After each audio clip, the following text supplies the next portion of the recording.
You're going to be watching some news about Boris Johnson breaking the Prime Minister's arranged public to buy fuel. See what the Prime Minister says about this, unless he's worried or he's not. Let's see.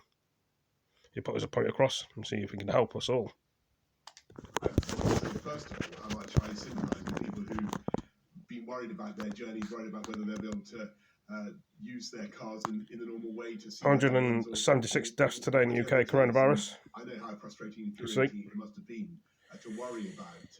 The infections, 34,526 in the UK. Starting to see the situation improve. I don't know about Scotland, Northern Ireland and Wales, got their numbers. Supplies are coming back onto the forecourts in the normal way. And I would just really urge everybody to just go about their business in the normal way and fill up in the normal way when you really need it, and things will start to improve. What we want to do is make sure that we have all the preparations necessary to get through till Christmas and beyond, not just in the supplying the petrol stations, but all parts of our supply chain. You're seeing the global economy really sucking in a huge amount of demand at the moment for gas, for lorry drivers. There are shortages around the world. It's affecting countries across the world, but we've got to make sure we have everything in place as the recovery continues. You did say that this would be short term. Now you're saying that there could be problems to Christmas and beyond.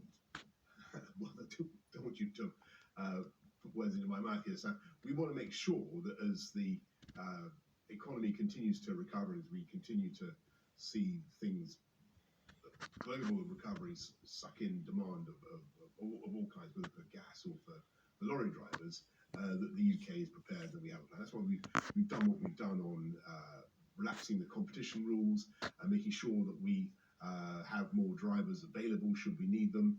That's only improved. But I would just stress that on the forecourts, the situation is stabilising, and people should be confident and just go about their business in their normal way.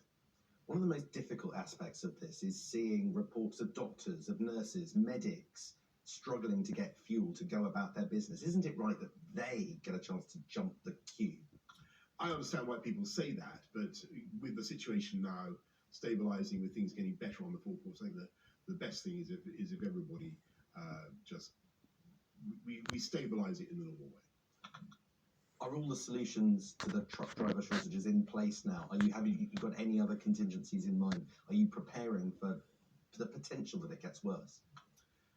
I think what happened with the fuel issue with the petrol pump business was that, unfortunately, there was a slightly misleading account of something which got leaked and caused a big, totally understandable surge in public demand.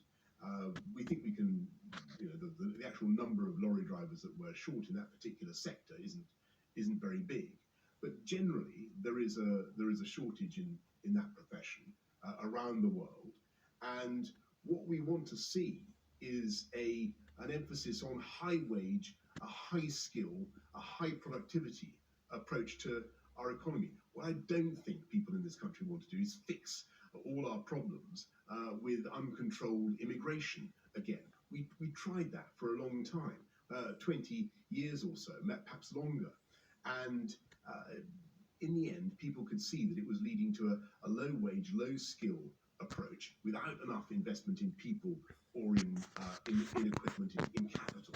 And that's not the way we want the UK to develop and grow.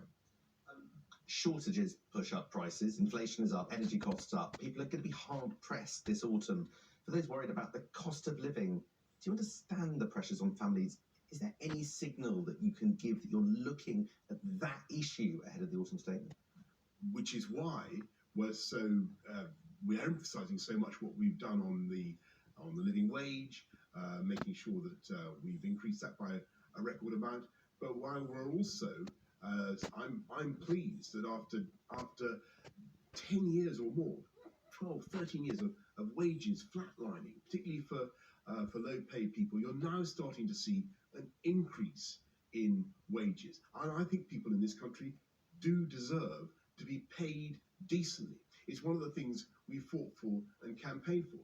and you're now starting to see an increase in people's wages of maybe 4% above where we were before the pandemic. Now, I think that is a good thing. What I don't want our country to do is to go back to, which is what I think some people would rather see. Some people would rather see us suppress those wages with a huge amount of low-wage, low-skilled immigration.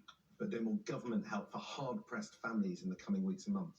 We'll do whatever we can, as we said throughout the pandemic, to help people. But the best way we can help people is to get them into high-wage employment. And there you're starting to see real signs of progress.